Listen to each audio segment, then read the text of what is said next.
5ನೇ ತರಗತಿ ಕನ್ನಡ ಪದ್ಯಪಾಕ 1 ಗಿಡ ಮರ ಪ್ರಶ್ನೋತ್ತರಗಳು.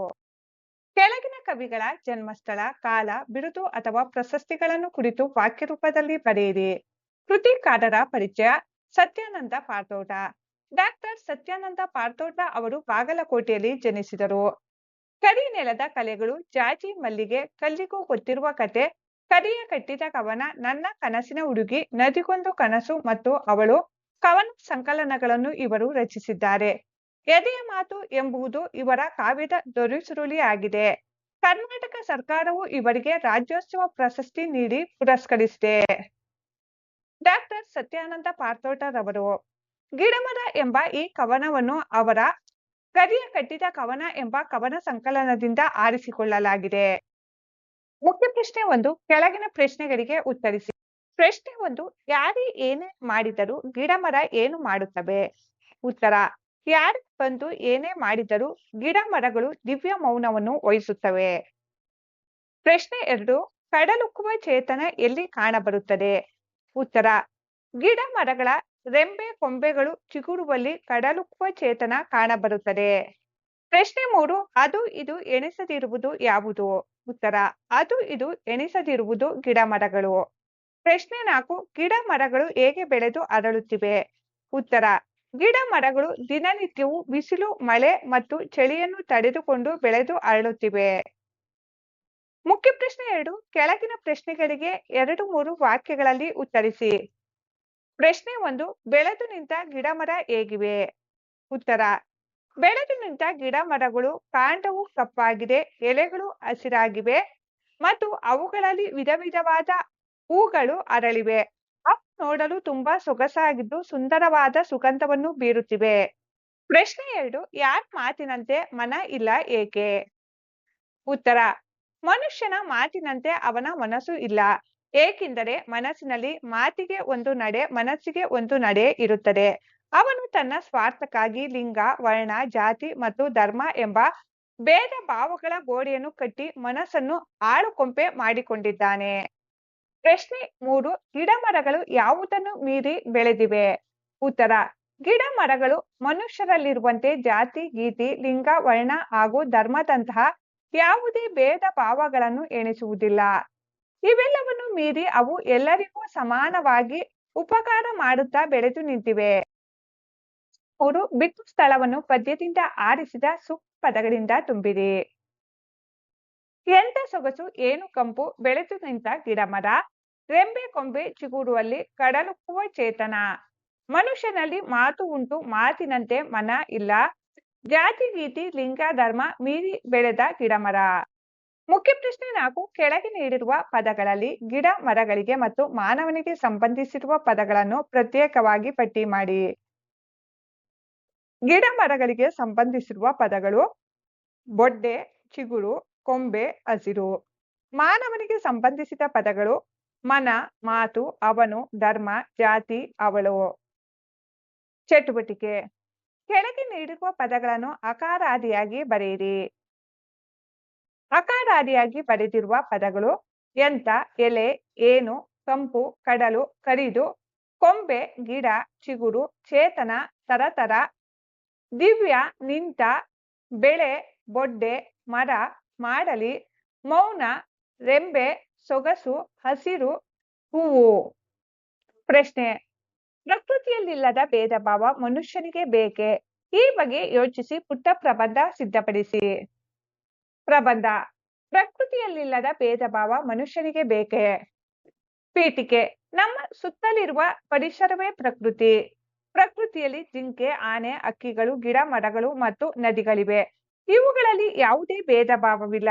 ಆದರೆ ಮನುಷ್ಯ ಮಾತ್ರ ಜಾತಿ, ಧರ್ಮ ಮತ್ತು ಬಣ್ಣದ ಹೆಸರಿನಲ್ಲಿ ತಾರತಮ್ಯ ಮಾಡುತ್ತಿದ್ದಾನೆ. ವಿಷಯ ವಿಸ್ತರಣೆ ಗಿಡಮರ ಪದ್ಯದಲ್ಲಿ ಹೇಳುವಂತೆ ಮರಗಳು ಮನುಷ್ಯರಂತೆ ಜಾತಿ ಲಿಂಗ ನೋಡುವುದಿಲ್ಲ. ಮರವು ಎಲ್ಲರಿಗೂ ಸಮಾನವಾಗಿ ನೆರಳು ಮತ್ತು ಹಣ್ಣುಗಳನ್ನು ಕೊಡುತ್ತದೆ. ಸೂರ್ಯನು ಎಲ್ಲರಿಗೂ ಒಂದೇ ತರಹದ ಬೆಳಕನ್ನು ನೀಡುತ್ತಾನೆ. ನದಿಯು ಎಲ್ಲರ ದಾಹವನ್ನು ಸಮನಾಗಿ ನೀಗಿಸುತ್ತದೆ. ಪ್ರಕೃತಿ ಯಾರನ್ನೂ ಬೇರ್ಪಡಿಸುವುದಿಲ್ಲ. ಆದರೆ ಮನುಷ್ಯನು ತನ್ನ ಸ್ವಾರ್ಥಕ್ಕಾಗಿ ಭೇದ ಭಾವದ ಗೋಡೆಗಳನ್ನು ಕಟ್ಟಿಕೊಂಡಿದ್ದಾನೆ. ಇದರಿಂದ ಸಮಾಜದಲ್ಲಿ ನೆಮ್ಮದಿ ಇಲ್ಲದಂತಾಗಿದೆ. ನಮ್ಮ ಕೈಬೆರಳುಗಳು ಬೇರೆ ಬೇರೆಯಾಗಿದ್ದರೂ ಕೆಲಸ ಮಾಡುವಾಗ ಒಂದಾಗುತ್ತವೆ. ಹಾಗೆಯೇ ಮನುಷ್ಯರು ಕೂಡ ಒಟ್ಟಾಗಿ ಬಾಳಬೇಕು. ಉಪಸಂಹಾರ: ಗಿಡ ಮರಗಳಂತೆ ನಾವು ಕೂಡ ಭೇದ ಭಾವವನ್ನು ಬಿಟ್ಟು ಎಲ್ಲರಿಗೂ ಒಳ್ಳೆಯದನ್ನು ಮಾಡಬೇಕು. ಎಲ್ಲರನ್ನು ಸಮಾನವಾಗಿ ಕಂಡು ಸಹಕಾರದಿಂದ ಬಾಳಿದಾಗ ಮಾತ್ರ ನಮ್ಮ ಜೀವನ ಸುಂದರವಾಗುತ್ತದೆ. ಮುಖ್ಯ ಪ್ರಶ್ನೆ 3. ನಿಮಗೆ ಗೊತ್ತಿರುವ, ಸ್ನೇಹಿತರಿಗೆ ಗೊತ್ತಿರುವ, ಮನೆಯಲ್ಲಿನ ಹಿರಿಯರಿಗೆ ಗೊತ್ತಿರುವ ಮರಗಳ ಹೆಸರನ್ನು ಪುನರಾವರ್ತನೆಯಾಗದಂತೆ ಪ್ರತ್ಯೇಕವಾಗಿ ಪಟ್ಟಿ ಮಾಡಿ. ನಮಗೆ ಗೊತ್ತಿರುವ ಮರಗಳು: ಆಲದ ಮರ, ತೆಂಗಿನ ಮರ, ಬಾಳೆ ಗಿಡ, ಸೀಪಲ, ಅಡಿಕೆ, ಮಲ್ಲಿಗೆ ಗಿಡ. ಸ್ನೇಹಿತರಿಗೆ ಗೊತ್ತಿರುವ ಮರಗಳು: ಮಾವಿನ ಮರ, ಹಲಸಿನ ಮರ, ಪೇರಳೆ ಮರ, ನಿಂಬೆ ಗಿಡ, ರಬ್ಬರ್ ಮರ. ಮನೆಯಲ್ಲಿನ ಹಿರಿಯರಿಗೆ ಗೊತ್ತಿರುವ ಮರಗಳು: ಬೇವಿನ ಮರ, ಅರಳಿ ಮರ, ಶ್ರೀಗಂಧದ ಮರ, ಹುಣಸೆ ಮರ, ಸಾಗವಾನಿ ಮರ. ಭಾಷಾಭ್ಯಾಸ: ಕೆಳಗಿನ ಪ್ರಶ್ನೆಗಳಿಗೆ ಉತ್ತರಿಸಿ. ಪ್ರಶ್ನೆ 1. ಪುಲ್ಲಿಂಗ ಎಂದರೇನು? ಉತ್ತರ: ಗಂಡಸು ಅಥವಾ ಗಂಡು ಜಾತಿಯನ್ನು ಸೂಚಿಸುವ ಪದಗಳಿಗೆ ಪುಲ್ಲಿಂಗ ಎನ್ನಲಾಗುತ್ತದೆ. ಉದಾಹರಣೆಗೆ ಅರಸ, ಹುಡುಗ, ತಂದೆ, ರಾಜು, ಅವನು, ಅಣ್ಣ. ಪ್ರಶ್ನೆ 2. ಸ್ತ್ರೀಲಿಂಗ ಎಂದರೇನು? ಉತ್ತರ: ಹೆಂಗಸು ಅಥವಾ ಹೆಣ್ಣು ಜಾತಿಯನ್ನು ಸೂಚಿಸುವ ಪದಗಳಿಗೆ ಸ್ತ್ರೀಲಿಂಗ ಎನ್ನಲಾಗುತ್ತದೆ. ಉದಾಹರಣೆಗೆ ಅರಸಿ, ಹುಡುಗಿ, ತಾಯಿ, ರಾಣಿ, ಅವಳು, ಅಕ್ಕ. ಪ್ರಶ್ನೆ 3. ನಪುಂಸಕಲಿಂಗ ಎಂದರೇನು? ಉತ್ತರ: ಗಂಡಸು ಅಥವಾ ಹೆಂಗಸು ಎಂಬ ಅರ್ಥದಿಂದ ಬಳಕೆಯಾಗದ ಪದಗಳು ನಪುಂಸಕಲಿಂಗಗಳು. ಉದಾಹರಣೆಗೆ ಮರ, ನದಿ, ಪುಸ್ತಕ, ಹಕ್ಕಿ, ಸಿಂಹ, ಊರು, ಅದು. ಮುಖ್ಯ ಪ್ರಶ್ನೆ 2. ಲಿಂಗರೂಪ ಪರಿವರ್ತಿಸಿ ಬರೆಯಿರಿ. 1. ಶರಣ, ಶರಣೆ, ಪುಲ್ಲಿಂಗದಿಂದ ಸ್ತ್ರೀಲಿಂಗ. 2. ಇವಳು, ಇವನು, ಸ್ತ್ರೀಲಿಂಗದಿಂದ ಪುಲ್ಲಿಂಗ. 3. ಗೌಡತಿ, ಗೌಡ, ಸ್ತ್ರೀಲಿಂಗದಿಂದ ಪುಲ್ಲಿಂಗ. 4. ಅತ್ತೆ, ಮಾವ, ಸ್ತ್ರೀಲಿಂಗದಿಂದ ಪುಲ್ಲಿಂಗ. 5. ಅವನು, ಅವಳು, ಪುಲ್ಲಿಂಗದಿಂದ ಸ್ತ್ರೀಲಿಂಗ. ಮುಖ್ಯ ಪ್ರಶ್ನೆ 3. ಕೊಟ್ಟಿರುವ ಪದಗಳಲ್ಲಿ ಪುಲ್ಲಿಂಗ, ಸ್ತ್ರೀಲಿಂಗ ಹಾಗೂ ನಪುಂಸಕ ಲಿಂಗಗಳಾಗಿ ಆರಿಸಿ ಬರೆಯಿರಿ. ಲಿಂಗಗಳ ವರ್ಗೀಕರಣ ಪಟ್ಟಿ. ಪುಲ್ಲಿಂಗ: ಆತ, ಅಣ್ಣ, ತಾತ, ಗೆಳೆಯ.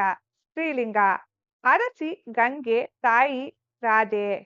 ನಪುಂಸಕ ಲಿಂಗ: ಕೋಗಿಲೆ, ಜಿಂಕೆ, ಗಿಳಿ, ಹಣ್ಣು. ಮುಖ್ಯ ಪ್ರಶ್ನೆ 1. ಕೆಳಗೆ ನೀಡಿರುವ ವಾಕ್ಯಗಳನ್ನು ಆವರಣದಲ್ಲಿ ನೀಡಿರುವ ಪದಗಳಿಂದ ಸೂಕ್ತವಾದುದನ್ನು ಆರಿಸಿ ವಾಕ್ಯ ಪೂರ್ಣಗೊಳಿಸಿ. 1. ಬೆಳದಿಂಗಳ ರಾತ್ರಿಯಲ್ಲಿ ಚಂದ್ರನಿರುವ ಡ್ಯಾಶ್ ನೋಡುವುದೇ ಆನಂದ. ಪೂರ್ಣಗೊಳಿಸಿರುವ ವಾಕ್ಯ: ಬೆಳದಿಂಗಳ ರಾತ್ರಿಯಲ್ಲಿ ಚಂದ್ರನಿರುವ ಆಗಸವನ್ನು ನೋಡುವುದೇ ಆನಂದ. 2. ನಿನಗೆ ಪೆಟ್ಟಾಗುವುದನ್ನು ಕಂಡಾಗ ನನಗೆ ಡ್ಯಾಶ್ ಬಂದಿತು. ಪೂರ್ಣಗೊಳಿಸಿರುವ ವಾಕ್ಯ: ನಿನಗೆ ಪೆಟ್ಟಾಗುವುದನ್ನು ಕಂಡಾಗ ನನಗೆ ಅಳು ಬಂದಿತು. 3. ನನ್ನ ಡ್ಯಾಶ್ ಬೆಂಗಳೂರು. ಪೂರ್ಣಗೊಳಿಸಿರುವ ವಾಕ್ಯ: ನನ್ನ ಊರು ಬೆಂಗಳೂರು. 4. ಸಂಜೆ ಆಟ ಆಡಿ ಡ್ಯಾಶ್ ಅನಂತರ ಊಟ ಮಾಡುತ್ತೇನೆ. ಪೂರ್ಣಗೊಳಿಸಿರುವ ವಾಕ್ಯ: ಸಂಜೆ ಆಟ ಆಡಿ ಓದಿದ ಅನಂತರ ಊಟ ಮಾಡುತ್ತೇನೆ. 5. ಡ್ಯಾಶ್ ಮೇಲೆ ಹಾಲನ್ನು ಇಡಲಾಗಿದೆ. ಪೂರ್ಣಗೊಳಿಸಿರುವ ವಾಕ್ಯ: ಒಲೆಯ ಮೇಲೆ ಹಾಲನ್ನು ಇಡಲಾಗಿದೆ. ಮುಖ್ಯ ಪ್ರಶ್ನೆ 2. ಕೆಳಗೆ ನೀಡಿರುವ ವಾಕ್ಯಗಳನ್ನು ಆವರಣದಲ್ಲಿ ನೀಡಿರುವ ಅಕ್ಷರಗಳಲ್ಲಿ ಸೂಕ್ತವಾದುದನ್ನು ಆರಿಸಿ ಪೂರ್ಣಗೊಳಿಸಿ. ಪೂರ್ಣಗೊಳಿಸಿರುವ ವಾಕ್ಯಗಳು: ಕಾವೇರಿ ಕೊಡಗಿನ ಭಾಗಮಂಡಲದ ಬೆಟ್ಟದ ಬಳಿ ಕಿರಿದಾಗಿ ಹುಟ್ಟಿ ಕೆಳಗೆ ಹರಿಯುತ್ತಾಳೆ. 2. ನದಿಯನ್ನು ದಾಟಿ ಆಚೆಯ ದಡ ಸೇರಿದರೆ ದೊಡ್ಡ ಆಲದ ಮರ ಕಾಣುತ್ತದೆ. 3. ಕಾವೇರಿ ಹಾವಿನಂತೆ ಹೊರಳಿ ಹರಿಯುವ ನದಿ.